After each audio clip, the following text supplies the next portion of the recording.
There's always something to be said about the state of politics today, especially the rise of the rise of the emotions and the reactions around this previous election. And if I may speak personally, I don't really like to attribute my personality to one political side or the other. Instead, I take a more class-focused approach. I believe the real division in this country is not between the political parties, but is between the rich and the poor. And when I say rich, I don't just mean wealthy with money. I mean wealthy with power as well.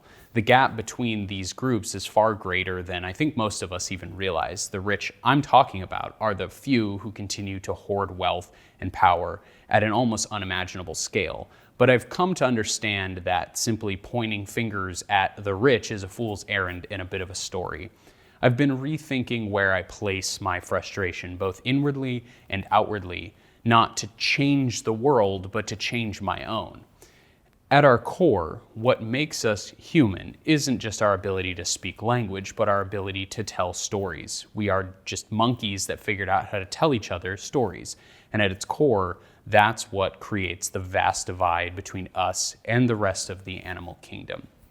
In consequence, every movement, every choice we make is driven by some sort of internal story, whether it's the classic tale of good versus evil or rags to riches fantasy, and nowhere is that more true than the United States, where our biggest export is our culture, all built on entertainment and narratives.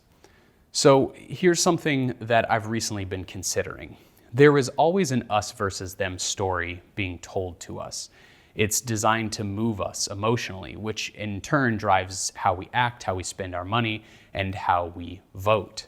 This us versus them dynamic is not exclusive to any one party or ideology. In fact, it's just everywhere. And elections are not a competition of ideas, they're a competition of stories. Whoever can tell the most resonant, emotionally powerful story wins.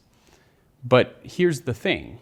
The real enemy isn't necessarily within the stories themselves. In fact, the truth is irrelevant and usually unwelcomed in favor of the value of the story and the value it provides.